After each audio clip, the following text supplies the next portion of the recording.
The South Africa we know today commenced in 1994.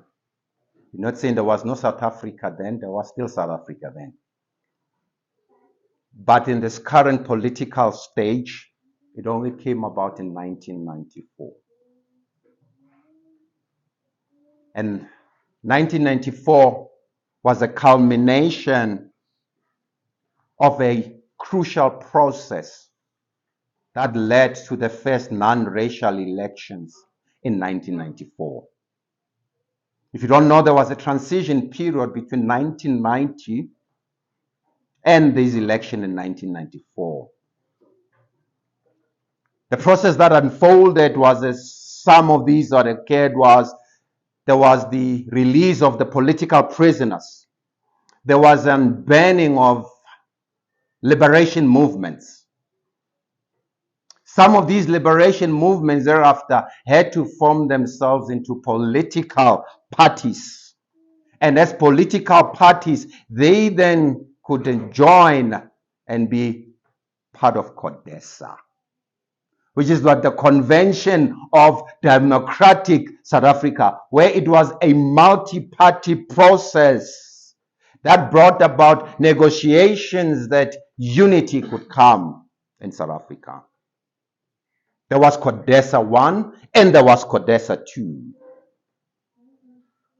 During this period also, from 1990 to 1994, the previous discriminatory laws that were ruling in South Africa had to be repealed. And during this period again, the constitution was negotiated to be adopted, the current constitution that we're in. And before the elections, there was an interim constitution that was in play. And during, again, this period, there were some unsavory actions that were exposed, and some had to be renounced by the various political parties and the then government. And the date for the first non-racial election was set even during this period. And that date was the 27th of April in 1994. And then our first president, duly elected, was then inaugurated on the 10th of May of 1994. In case you are wondering, this is just a brief jet tour of how South Africa in its current state was birthed. You're wondering, why do we need to know this? Because the study that we are finding ourselves in the book of Exodus is a complete picture, not a jet tour, but a complete picture about the birth of the nation of Israel. How did Israel come into being? Israel did not come into being through a political process. There was no other human system involved for Israel to be birthed. What we know is Israel got to be a nation after the announcement or the pronouncement of the 10th plague or the 10th blow that was struck against Egypt. For our sermon this morning, please read with me in the book of Exodus, chapter 12, and I read from verse 1. Yahweh said to Moses and Aaron in the land of Egypt, "This month shall be for you the beginning of months. It shall be the first month of the year for you. Tell all the congregation of Israel that on the 10th day of this month, every man shall take a lamb according to his father's house, a lamb for a household. And if the household is too small for a lamb, then he and his nearest neighbor shall take according to the number of persons, according to what each one can eat. You shall make your count for the lamb. Verse 5.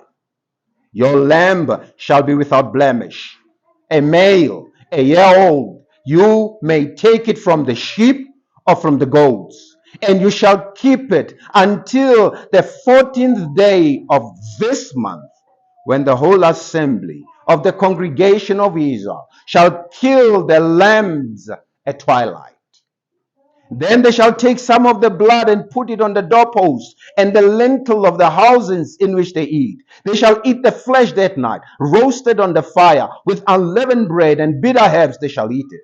Verse 9. Do not eat any of it raw or boiled in water, but roast it, its head with its legs and its inner parts, and you shall let none of it remain until the morning. Anything that remains until the morning you shall burn. In this manner you shall eat it, with your belt fastened, your sandals on your feet, and your staff in your hand, and you shall eat it in haste. It is the Lord's Passover. For I will pass through the land of Egypt that night, and I will strike all the firstborn of the land of Egypt, both men and beasts, and all the goods of Egypt. I will execute judgment. I am the Lord. Verse 13. The blood shall be a sign for you on the houses where you are. And when I see the blood, I will pass over you, and no plague will befall you to destroy you when I strike the land. Verse 14. This day shall be for you a memorial day. You shall keep it as a feast to the Lord throughout your generation, as a statute forever. You shall keep it as a feast. 7 days you shall eat unleavened bread, and on the first day you shall remove leaven out of your houses. For if anyone eats what is unleavened from the first day until the 7th day, that person shall be cut off from Israel. 16. On the first day you shall hold a holy assembly, and on the 7th day a holy assembly. No work shall be done on those days, but what everyone needs to eat, that alone may be prepared by you. And you shall observe the feast of unleavened bread. For on this day, very day, I brought your host out of the land of Egypt. Therefore, you shall observe this day throughout your generation as a statute forever. Verse 18. In the first month, from the 14th day of the month, at evening, you shall eat unleavened bread until the 21st day of the month at evening. For 7 days no leaven is to be found in your houses.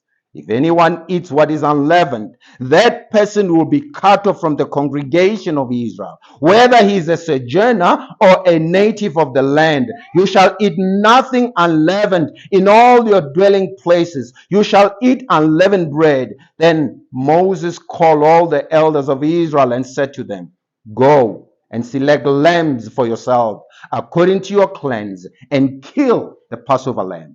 Take a bunch of hyssop and dip it in the blood that is in the basin, and touch the lintel and the 2 doorposts with the blood that is in the basin. None of you shall go out of the door of his house until the morning. For the Lord will pass through and to strike the Egyptians.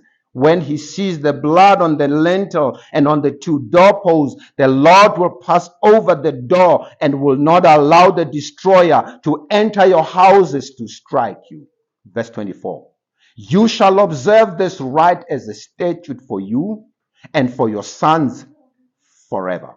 And when you come to the land that the Lord will give you, as he has promised, you shall keep this service. And when your children say to you, What do you mean by this service? You shall say, It is the sacrifice of the Lord's Passover. For he passed over the houses of the people of Israel in Egypt when he struck the Egyptians, but spared our houses. And the people bowed their heads and worshipped.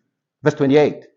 Then the people of Israel went and did so as the Lord had commanded Moses and Aaron. So they did. May the Lord bless the reading of his word. Here's the sermon idea that you need to understand by now. Following a 430-year stay, this is the culmination of how then God would release the children of Israel from the evil tyrant.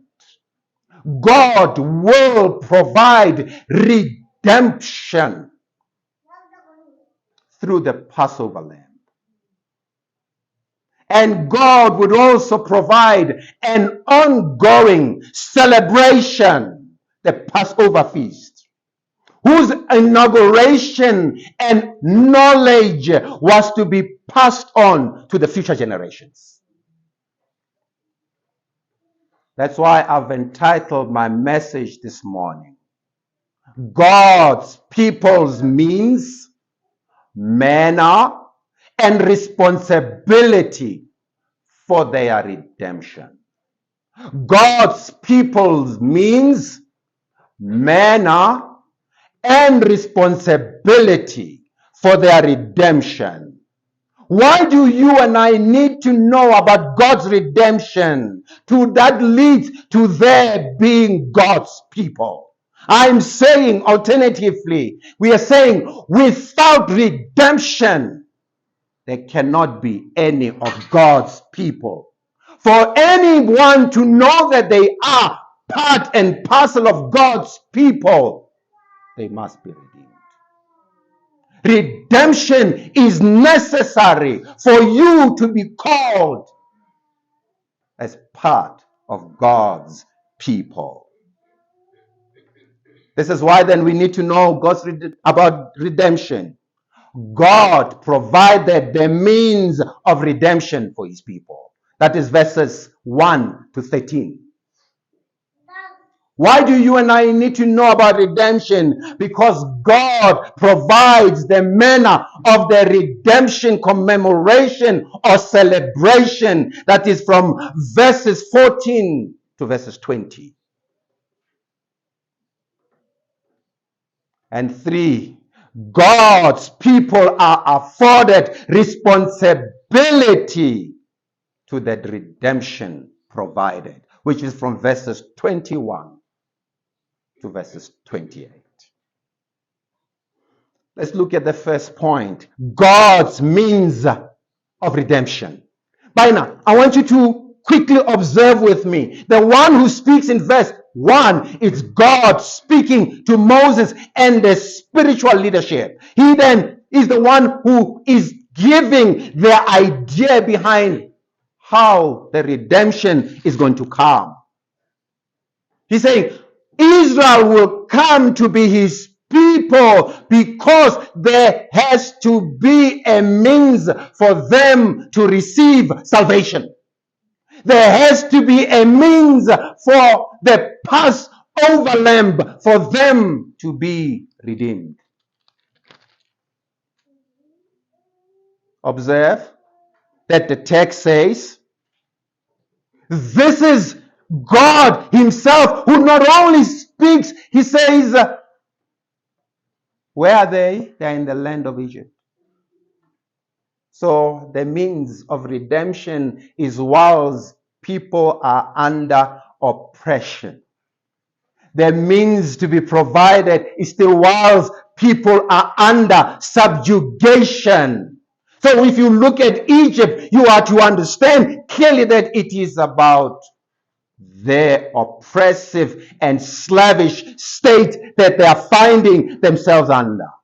But not only that, look, God also provides that there will be the beginning of the worship calendar.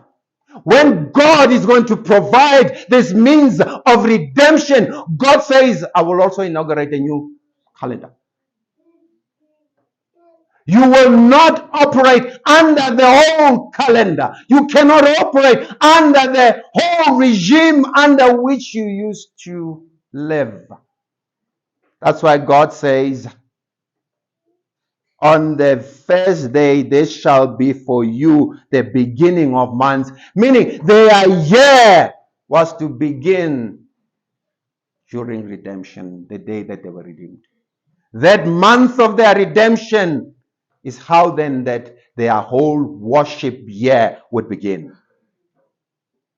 And when it says it shall be the first month of the year, it says you are to give it place, you are to give it rank above all the other calendars.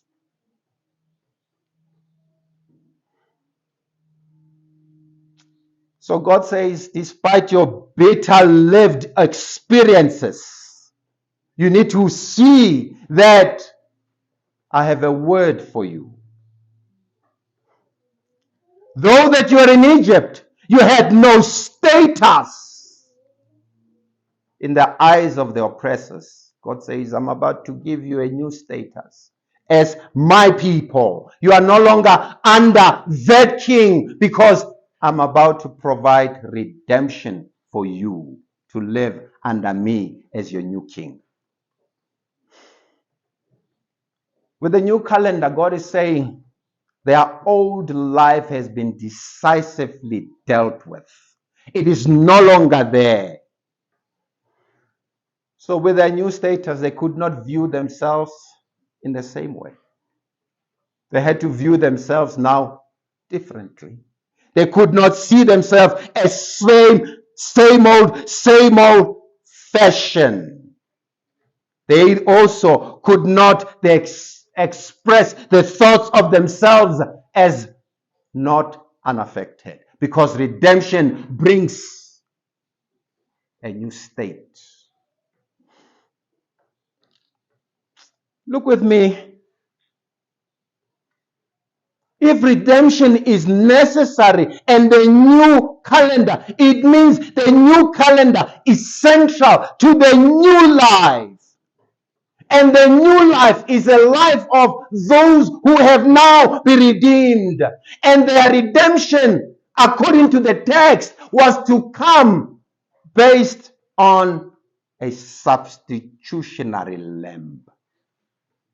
They had no new life in the new calendar apart there being a lamb that will be slain on their behalf. I want you to see again who makes the rule for how they will be redeemed. It is God. This did not emanate from the people themselves. It is God through and through who says the salvation would be through his means and his means solely. What God was saying, the lamb was necessary for them to be saved. Without the lamb, these people could not be a community. You're asking, how are you saying this? That's why he says each is to take a lamb on the basis of their father's houses, a lamb for a household. And if the household is too small, so God says, when you come together, you need to realize your redemption is not just individual, it is also part of what? Community. It is not about individuality. God still saved, is going to save and bring them out as what? As a community.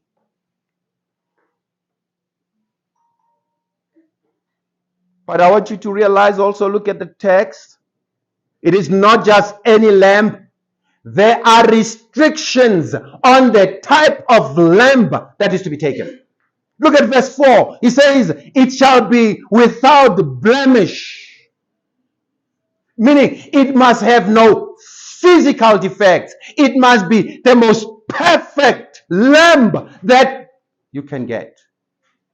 So when you go and choose a lamb, it must be one that is without defect. But see also, because it comes from God, it could not be female. It's male. And its age is also specified. Its age is, it must be a year old. And the time period, the duration with which it was to be kept from the 10th day to the 14th day. All because that's what God dictated. The type of lamb was how God demanded it to be. And this lamb, he says, because you're a community, you need to eat it proportionally. Because the eating of the lamb is a communal event. If you as a household do not have the sufficient number to finish the lamb, join another family. No selfishness. Because it is not your lamb, it is a substitutionary lamb that will provide for your redemption. The lamb also could be either a sheep, a goat. And why the 10 to 40 is there? Because it was to be kept ritually pure.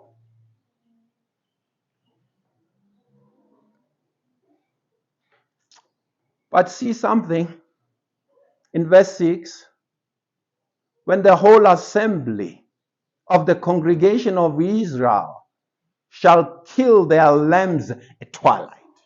This lamb, when it's killed, it's not killed for any other means but for a sacrifice. Others will come and they were saying now in our modern day, this lamb was for that there could be crops, there could be fertility in the land. That was not the means for the lamb. And what you need to picture from verses 1 up to verses 20 is the lamb must be eaten. The idea of eating is central for their redemption.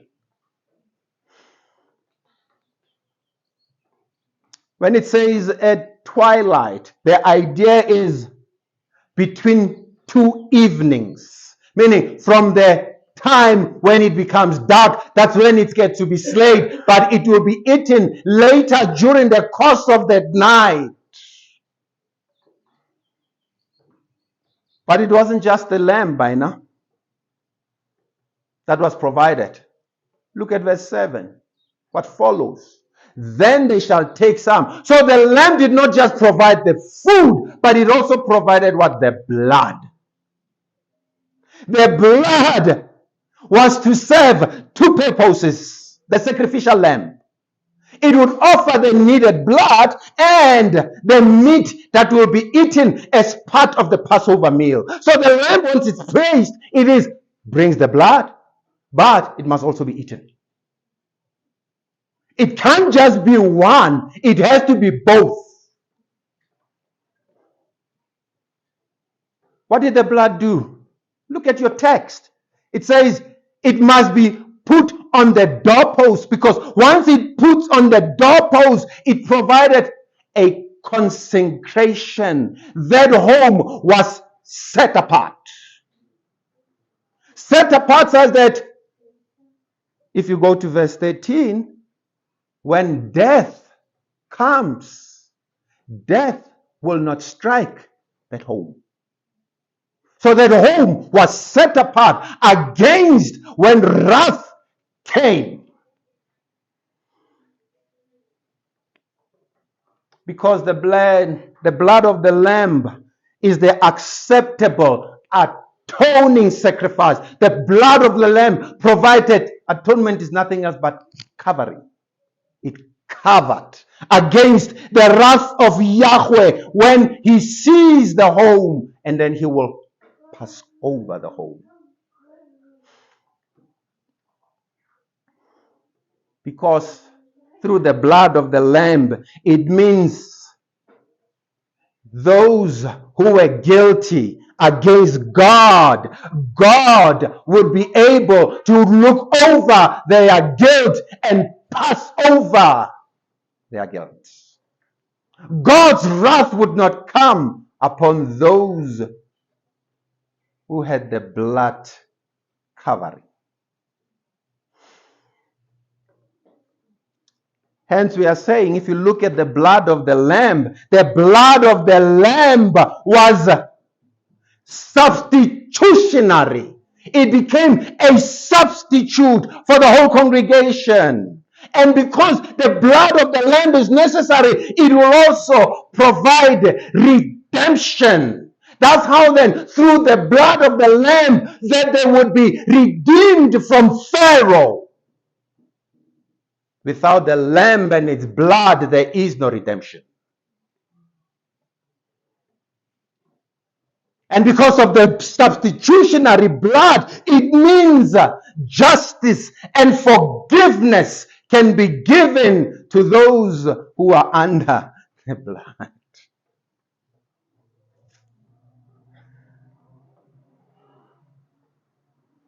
And look, we said that's the blood. We said it's not the only thing. It must also be eaten as a meal. And the meal also had condiments, but these condiments, or those that have to be eaten at Passover, they were also prescribed. There had to be bitter herbs. This lamb had to be roasted. It had to be put over the fire. It could not be boiled. It could not be cooked. Prescription. This is what God demanded about the lamb. And part of the meal that was to be had, there had to be unleavened bread, meaning bread made without yeast. Why without yeast? Because if you are in a hurry, you don't have time to wait for your bread to proof. Time is few, as I always say. So you just, it's part of this meal, the bread, you don't have time for yeast. You are in a hurry. You don't have sufficient time because you must leave. Look at the text. It says they also had to be bitter herbs. Why the bitter herbs? Because the people had experienced travails, that have experienced oppression whilst in Egypt, and they were eating this. This was not a leisurely meal. This was not an afternoon braai. This meal was for them to know that they are living. The text says, they must take their blood and they must eat what God approved. It means when they did this, they had to stand by faith that what the Lamb would provide for them, God had said. That's what faith meant. They could not just look at the Lamb and they had to believe what God was saying about what the Lamb would do for them. As they appropriated the Lamb, they had to do so by believing that it would do the required work that God said it would do.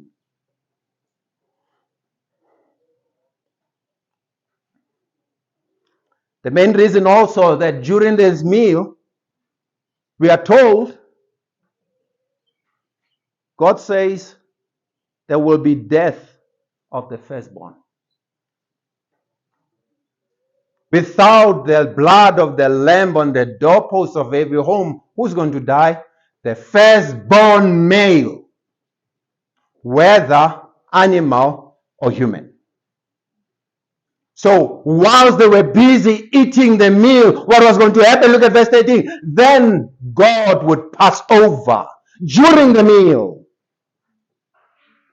What it meant also that, look at the text in verses 12, God would also execute judgment on the gods.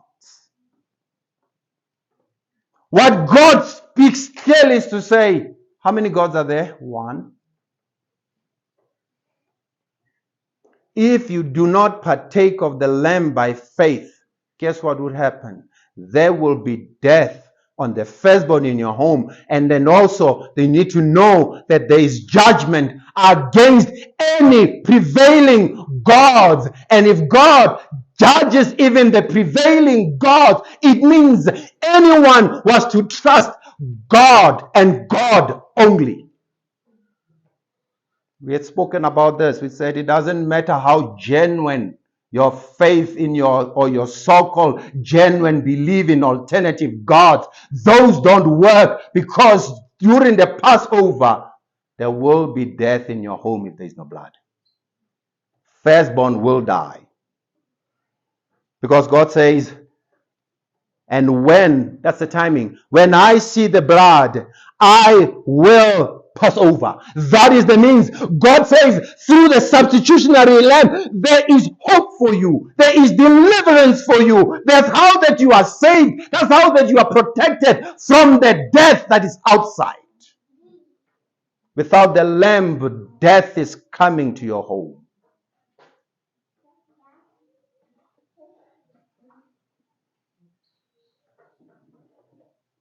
The blood provided hope because God oversaw this.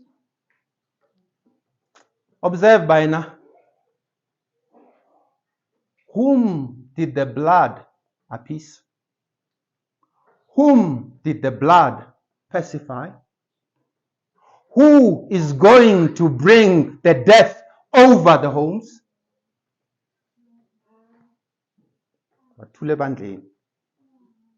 Who is being appeased? God. The substitutionary lamb was to appease God's wrath. The lamb was primarily for God. The lamb was to ensure that the wrath of God was not to come upon the firstborn in the homes.